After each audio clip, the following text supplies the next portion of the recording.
The Coral Island by R.M. Ballantyne, A Tale of the Pacific Ocean. Chapter 16.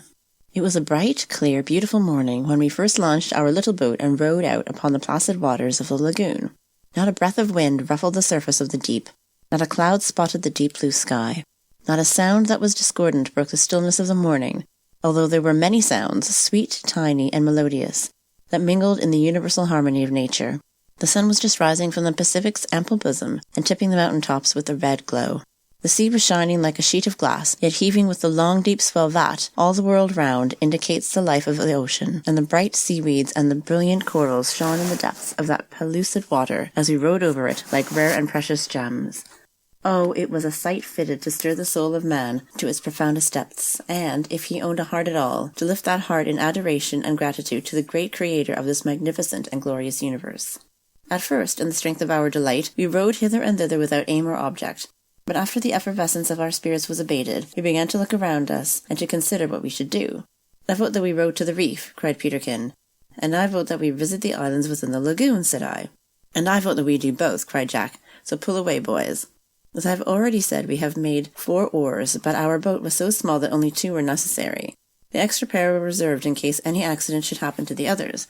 It was therefore only needful that 2 of us should row, while the third steered by means of an oar and relieved the rowers occasionally. First, we landed on one of the small islands and ran all over it, but saw nothing worthy of particular notice. Then we landed on a larger island, on which were growing a few coconut trees. Not eaten that morning, we gathered a few of the nuts and breakfasted. After this we pulled straight out to sea and landed on the coral reef. This was indeed a novel and interesting sight to us. We had now been so long on shore that we had almost forgotten the appearance of breakers, for there were none within the lagoon. But now, as we stood beside the foam-crested billow of the open sea, all the enthusiasm of the sailor was awakened in our breasts, and as we gazed on the widespread ruin of that single magnificent breaker that burst in thunder at our feet, we forgot the coral island behind us, we forgot our bower and the calm repose of the scented woods, we forgot all that had passed during the last few months, and remembered nothing but the storms, the calms, the fresh breezes, and the surging billows of the open sea.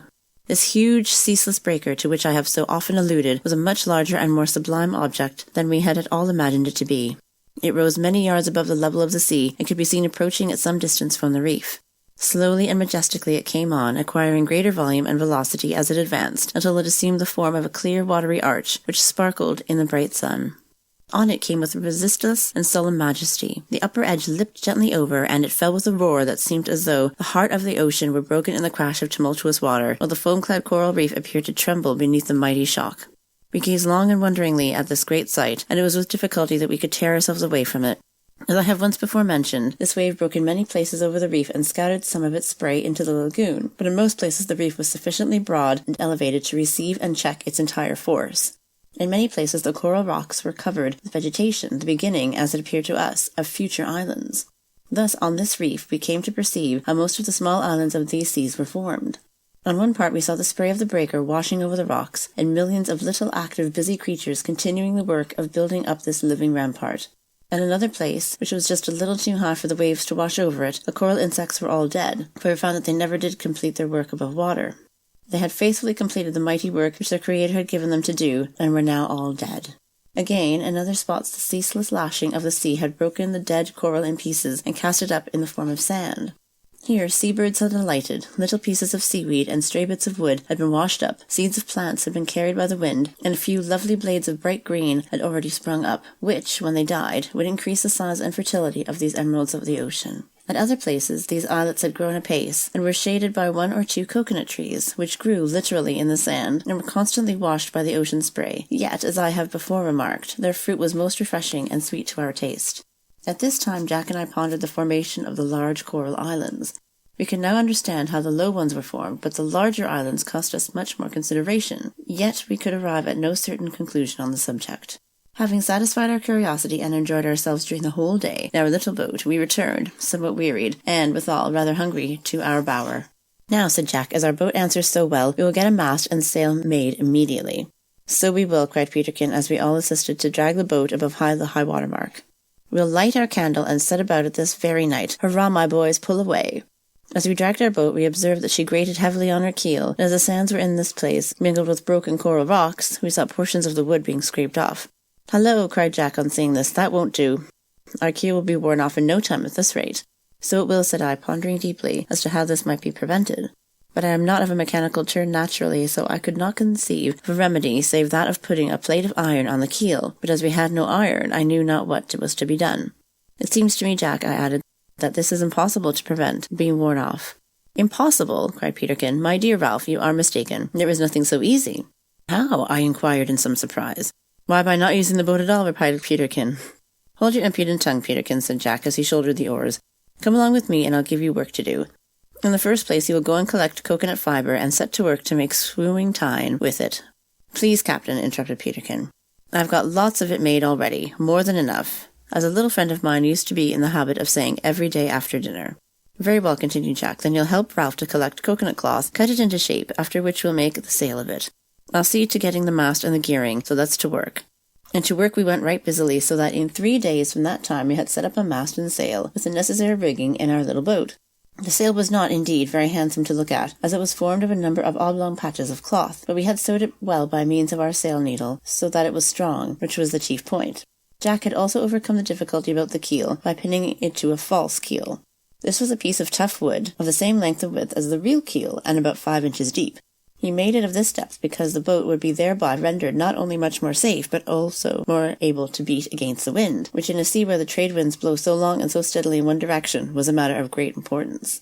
This piece of wood was pegged very firmly to the keel, and we now launched our boat, with the satisfaction of knowing that when the false keel should be scraped off, we could easily put on another, whereas, should the real keel have been scraped away, we could not have renewed it without taking our boat to pieces, which Peterkin said made his narrow quake to think upon. The mast and sail answered excellently, and we now sailed about in the lagoon with great delight, and examined with much interest the appearance of our island from a distance. Also, we gazed into the depths of the water, and watched for hours the gambols of the curious and bright-coloured fish among the corals and seaweed. Peterkin also made the fishing line, and Jack constructed a number of hooks, some of which were very good, others remarkably bad. Some of these hooks were made of ironwood, which did pretty well, the wood being made extremely hard, and Jack made them very thick and large. The fish there are not particulars. Some of the crooked bones and fish heads are also answered for this purpose pretty well, but that which formed our best and most serviceable hook was the brass finger-ring belonging to Jack. It gave him not a little trouble to manufacture it. First he cut it with the axe, then twisted it into the form of a hook. The barb took him several hours to cut. He did it by means of a constant sawing with the broken penknife. As for the point, an hour's rubbing on a piece of sandstone made an excellent one. It would be a matter of much time and labour to describe the appearance of the multitudes of fish that were day after day drawn into our boat by means of the brass hook. Peterkin always caught them, for we observed that he derived much pleasure from fishing, while Jack and I found ample amusement in looking on, also in gazing down at the coral groves and in baiting the hook. Among the fish that we saw but did not catch were porpoises and swordfish, whales and sharks.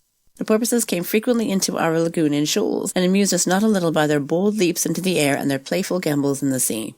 The swordfish were wonderful creatures, some of them apparently 10 feet in length, with an ivory spear 6 or 8 feet long projecting from their noses. We often saw them darting after other fish, and no doubt they sometimes killed them with their ivory swords.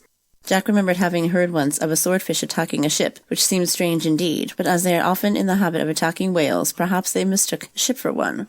This swordfish rang against the vessel with such force that it drove its sword quite through the thick planks, and when the ship arrived in harbour, long afterwards the sword was still found sticking in it. Sharks did not often appear, but we took care never again to bathe in deep water without leaving one of our number in the boat to give us warning if he should see a shark approaching. As for the whales, they never came into our lagoon, but we frequently saw them spouting in the deep water beyond the reef. I shall never forget my surprise the first day I saw one of these huge monsters close to me. We had been rambling about on the reef during the morning, and were about to re-embark in our little boat to return home, when a loud blowing sound caused us to wheel rapidly round. We were just in time to see a shower of spray falling, and the flukes or tail of some monstrous fish disappear into the sea a few hundred yards off. As we stood, the sea seemed to open at our very feet. An immense spout of water was sent with a snort high into the air, and the huge blunt head of a sperm whale rose before us. It was so large that it could easily have taken our little boat along with ourselves into its mouth. It plunged slowly back into the sea like a large ship foundering, and struck the water with its tail so forcibly as to cause a sound like a cannon shot.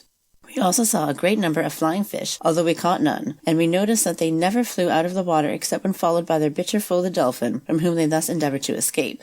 But of all the fish that we saw, none surprised us so much as those that we used to find in the shallow pools after a shower of rain, and this is not on account of their appearance, for they were very ordinary looking and small, but on account of their having descended in a shower of rain. We could account for them in no other way because the pools in which we found these fish were quite dry before the shower, and at some distance above the high water mark. Jack, however, suggested a cause which seemed to me very probable. We often used to see waterspouts in the sea. A waterspout is a whirling body of water which rises from the sea like a sharp-pointed pillar. After rising a good way, it is met by a long tongue which comes down from the clouds, and when the two have joined, they look something like an hourglass. The waterspout is then carried by the wind, sometimes gently, sometimes with violence, over the sea, sometimes up into the clouds, and then, bursting asunder, it descends in a deluge. This often happens over the land as well as over the sea, and it sometimes does much damage, but frequently it passes gently away.